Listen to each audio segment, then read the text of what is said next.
I thought it was kind of necessary that after the last video, we talked about how I played this build, or I shared how I played. I'm not the best technically or mechanically at the game. I try to have a high standard, like to run R6s. That's kind of where I make my builds to land, right? So with this one, there's a lot going on. I'll try to describe it, and we'll see if it works for someone or anybody kind of thinks it helps them improve their game in any way, or they want to try this build specifically. Whole row, basically, of buffs. That's time-consuming to play and get them all to line up. So we'll talk about them and why they're there, and how they kind of make this build work, and the old cleric, barbarian, warlock. First things first, Magic Fang. It should give you about 7 to 8 hit and damage per cast if you are playing a Razor Claw, which is considered an animal. The Master of the Domain of War is the Holy Sword spell, which we know from playing Paladins in the past, right?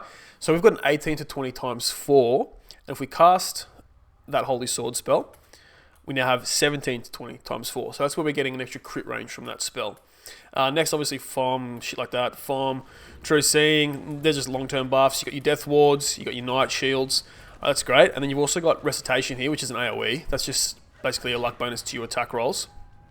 Now, we've also got more buffs, boys, so don't stress. Primal Scream for more strength, and Divine Power. Now, Divine Power is one of the important ones, along with kind of the Magic Fang and the Domain of War.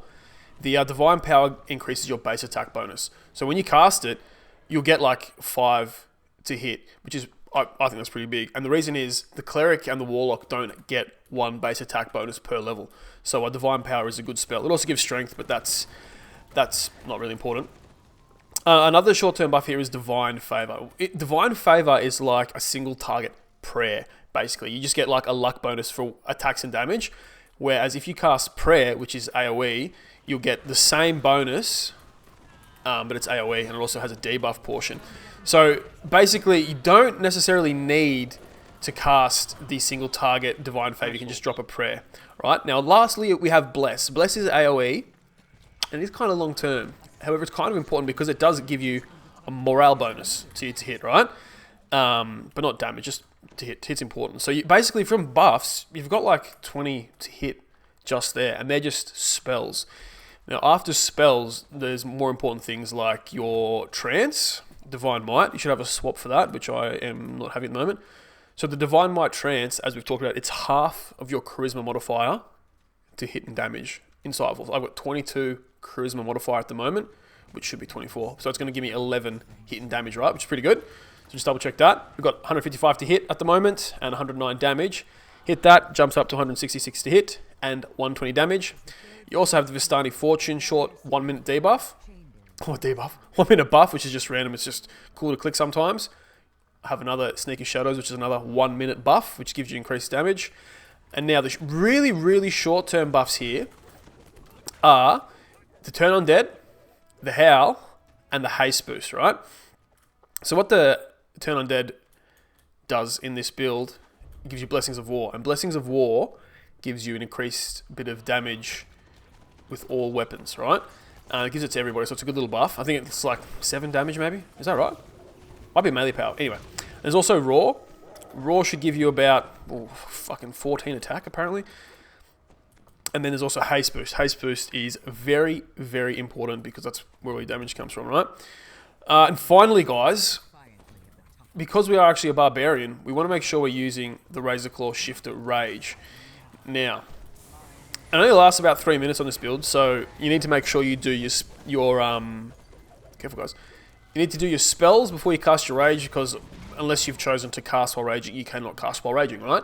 But you can do the short-term boosts while raging. That's important to keep in mind.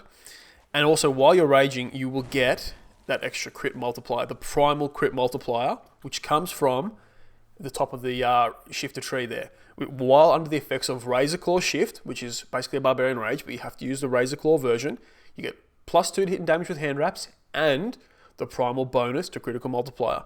All right. So that's why we're sitting here at the 17 to 20 times 5. But also with some of the other feats we talked about, you'll be getting like a +6 on a 19 or a 20, right?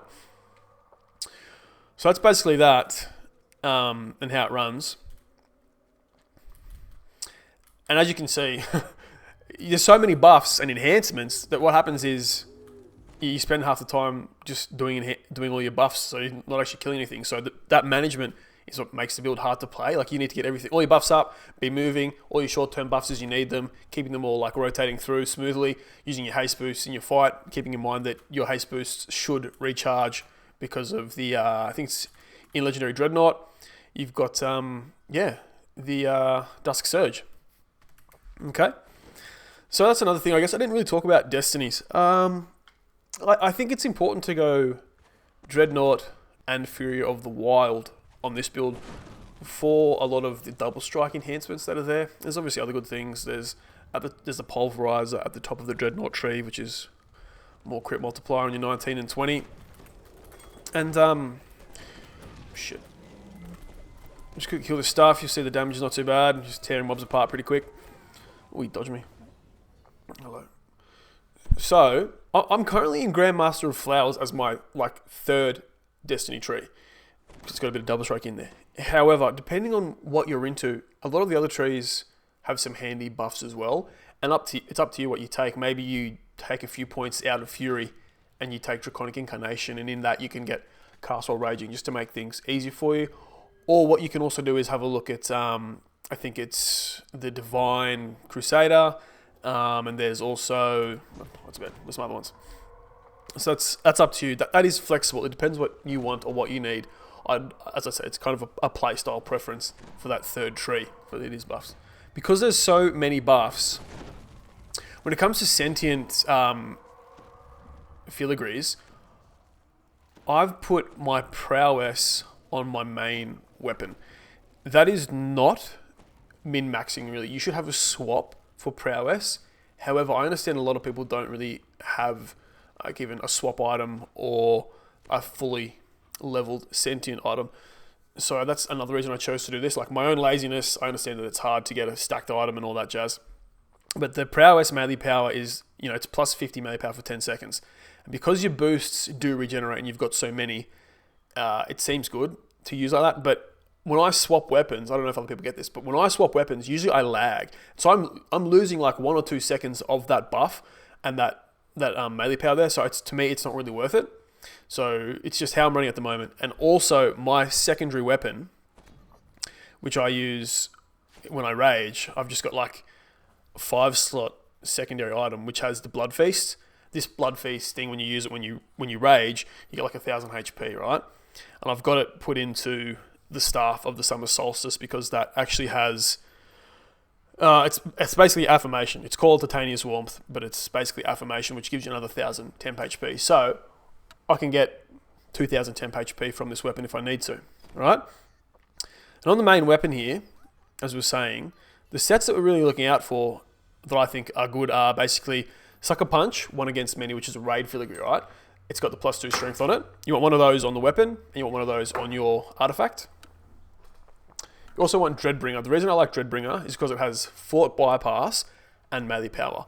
And I kind of struggled to get a lot of Fort Bypass on this. Some people say Fort Bypass, it's not the most important stat because a lot of debuffs increase people's Fort Bypass. I tend to agree, but having your own Fort Bypass is good, in my opinion. I also really like Treachery, so I've got Threat Reduction and Crit Confirmation there. The 2 pieces of Treachery gives the +5 melee power. Thing is, the Threat Reduction is just important to me. I hope to run raids. And when I'm running raids, I just don't want to take aggro. And if you're not running raids, then you don't need to really worry about Treachery. You can kind of run whatever you like.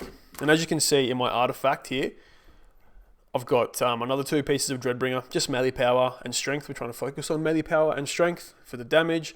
Another raid filigree with the +2, because remember you can have 2 of the same filigree on different on the weapon, 1 on the weapon and 1 on the artifact, the same thing, and they'll stack properly. Whereas if you have, say, all of the same on the weapon, it doesn't stack. I've also got another prowess here, strength rare. Like, it's not a perfect set. I didn't have a whole heap of filigrees. My cat's trying to play with me here, guys. So that's how I've set that up, and if that doesn't have to be how you run it. Keep that in mind. But just the things to focus on are probably strength and melee power. So when it comes to like the attacks I use in general combat, I have my dire charge. My dire charge DC is not the highest, and it would be completely useless if I didn't have the Divine Might Trance. So the Divine Might Trance is an integral part of the build, right? I have Cracking Attack. Cracking Attack gives you +1 weapon damage after you hit something with it for like 10 seconds, and +1 weapon die obviously expands out, so it's a bit of damage there. I have Supreme Cleave because I like AoE. This build lacks AoE. So anyway, the party's literally dying without me. I also have a Stunning Blow. We talked about Stunning Blow in the last video. I wasn't thrilled by how effective it was because it's single target. Didn't seem to work all the time. My DC wasn't very high. However, I've still got it. And if you can isolate a low fort mob, or low fort mobs, which is usually like casters and stuff and rangers, you'll know that you can get them with a Stunning Blow. And it's effective in that kind of way. And then I've got the Legendary Rally, which is just a bit of an AoE kind of escape, like the Harper's Pin from the Dreadnought tree. And we've got Smite Foe. It's just, the first AP that you get in... what the fuck's with this ladder? It's the first kind of AP you spend in that Divine tree. Not Divine tree, rather. It's actually called the War Priest tree. So it's just a +2 weapon damage. Whatever. I have Trip for no reason. And we have also got the Action Hero buff. The Action Hero buff is the tier 5 from the Dreadnought. If you're going into a huge fight, use it. Don't be shy. It's great. It gives you everything. It gives you everything. It's fucking huge. So that's all that. What am I doing? Right, so if I'm going in to fight a boss, trying to make sure you've got like your Divine Might first, Vistani Fortune because it's pretty long term, Sneak of Shadows if you've got it, you don't need this feat, and then like the Howl. But from there you want to really make sure you're in, hit your haste boost and you turn undead and hit your Action Hero. Or you don't need haste boost if you're going to use Action Hero, use one or the other. And then yeah, try and tear that mob up, I guess. You've got alt Uncanny Dodge if you need, which is handy. I've also got Madstone Boots if you want to cast that. It's fine. Yeah, you don't have a heap of kind of active things to use on bosses and stuff, but yeah, anyway. That's it. Now, I understand this build requires Roger Completionist, and that is a bit of a dick move by me. So let's quickly try and figure out what we can do to play this if you are on a First Life kind of build, right? Now, the choice between the Blade Master, which is the capstone of Vistani, and gives the 5% stacking attack speed, versus the Overwhelming Shifting, which is the primal bonus to critical multiplier. We're going to choose the Overwhelming Shifting, alright? Reason being is that a crit multiplier basically pulls ahead in DPS under all circumstances, unless the mob is completely immune to critical hits. Basically, so in most circumstances, this will be better. And that's only like 17 points, right? So we'll reset the Vistani Knife Fighter tree and see what we can do. Like, I would still put a few points into the Vistani Knife Fighter tree. There's a couple of good things in here. Basically like the haste boost, deflect arrows, and some PRR and MRR related stuff. And some double strike, so there's 12 there. So with 29 points left, we could say we've got 13 or 14 points to work with. Now you can obviously put some points in War Priest if you want. I don't mind Inflame as a party buff, it's okay. I wouldn't put any more points in Enlightened Spirit.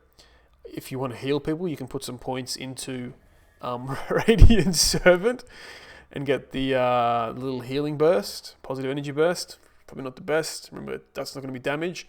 When you join groups, people often expect a healer, so maybe you go into Radiant Servant to try and heal people and take, cast while raging. But if you were going to do damage, I think the melee power stuff you can actually get in Harper Agent.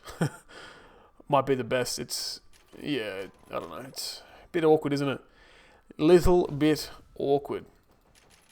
And basically that's how you would do it. Just like that. Some hitting damage versus evil. Some melee power. Yeah.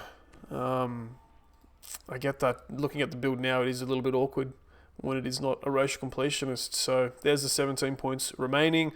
Popped a few into the Vistani Knife Fighter. The big ones are the haste boost, the deflect arrows, and the double strike. Or you can go into Radiant Servant yourself, or even Harper Agent for a little bit of a hitting damage versus evil, some charisma, and some more melee power. Yeah, that's it, guys. But remember, as I said, crit multiplier, a bit better than 5% attack speed. Like, I understand it's probably not the best DPS this build, but on the this racial completionist version, the numbers while looking low, the attack speed kind of makes up for it. But unfortunately, the saves basically 0.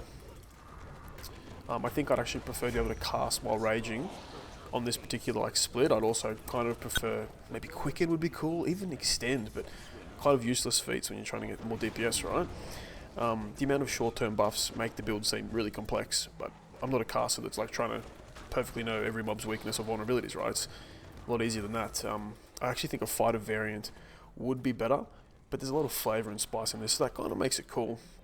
But if you guys have ways to make it better, as always, let me know. Leave a comment, just whatever. Yeah, cheers boys. See you in the next vid. Boom.